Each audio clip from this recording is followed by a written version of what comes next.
Miss হবে না আপনার পছন্দের টিভি শো। দেখুন জি5 অ্যাপে একদম ফ্রি। সকালের জলখাবার যদি একটু ভারী করা যায়, মানে হেভি ব্রেকফাস্ট, তাহলে পেট যেমন ভর্তি থাকে, তেমনি সকালের কাজের দৌড়ঝাঁপের মধ্যে সেই ভারী ব্রেকফাস্ট হজমও হয়ে যায়। বাহ বাহ, এই প্রথম দেখছি গৌরবের জলখাবার নিয়ে এত ইন্টারেস্ট। হ্যাঁ, হবেই তো, কারণ আমাদের ভালোবাসার রান্নাঘরে চলছে ফাটাফাটি ব্রেকফাস্ট।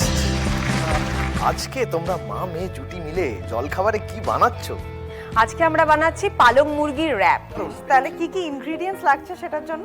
হ্যাঁ, আমাদের ইনগ্রেডিয়েন্টস লাগছে হচ্ছে চিকেন, যেটা বয়েল করে রাখা হয়েছে, সেদ্ধ চিকেন যেটা শ্রেড করা হয়েছে, হ্যাঁ, আর চিজ স্লাইস টমেটোস, এখানে এগস আছে, এটা হচ্ছে স্পিনাচ যেটা একটু বয়েল করে নেওয়া হয়েছে, আর তারপরে এমনি নর্মাল যে চিজটা হয় সেটা গ্রেট করা আছে, এখানে পেপার আছে, একটু চিলি আছে, বাটার অ্যান্ড স্প্রিং অনিয়ন, আর সঙ্গে আছে অবশ্যই টর্টিলা বা রুটি কিরকম যে কোনো একটা। তাহলে প্রথমে কি করছি আমরা?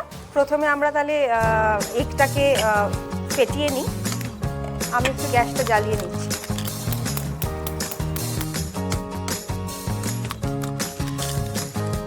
এখানে একটু আমি পেপার দিয়ে দিচ্ছি, গোলমরিচ, একটু লঙ্কা কুচি, আর একটু হচ্ছে স্প্রিং অনিয়ন মানে পেঁয়াজ পাতা, সেটা একটু বেশি করে দিলেই ভালো লাগবে, আর কিছুটা রেখে দিচ্ছি যেটা একটু গার্নিশ করব, আর একটুখানি সল্ট দিচ্ছি, হ্যাঁ, টেস্ট অনুযায়ী।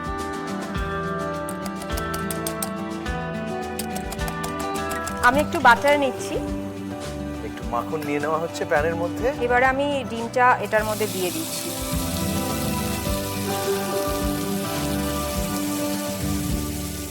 এটা একটু হতে থাক।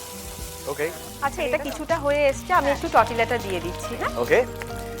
আমাদের বাঙালির ঘরে ঘরে কিন্তু প্রত্যেক মা হচ্ছেন আসল কুকিং এক্সপার্ট।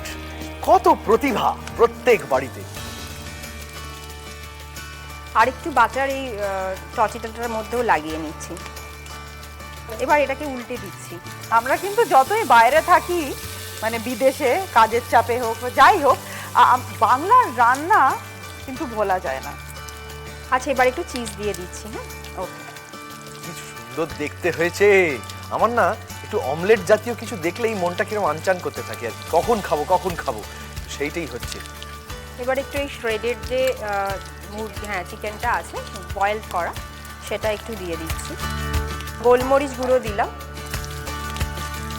আমি একটু হাত দিয়ে নিচ্ছি, এই টমেটো স্লাইসগুলো দিচ্ছি।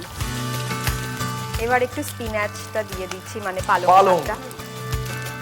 এরপরে এই চিজ স্লাইসটা দেব।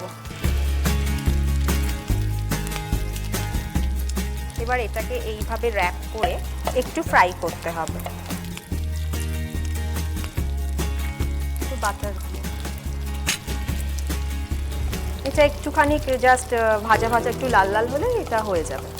এটা ব্রাঞ্চ হিসেবেও খাওয়া যেতে পারে, মানে যদি কেউ ধরুন ব্রেকফাস্ট স্কিপ করে ফেলেছেন কিন্তু লাঞ্চের আগেই একটু খিদে পেয়ে গেছে, বা দুটো একসাথে কাজের চাপে করে নিতে চাইছেন, তাহলে তখন এটা কিন্তু আপনারা চটজলদি করে খেয়ে নিতে মানে পারেন। ব্রেকফাস্ট আর লাঞ্চ লাঞ্চের মিলিয়ে মাঝামাঝি ব্রাঞ্চ। ও, এটা তো রেডি।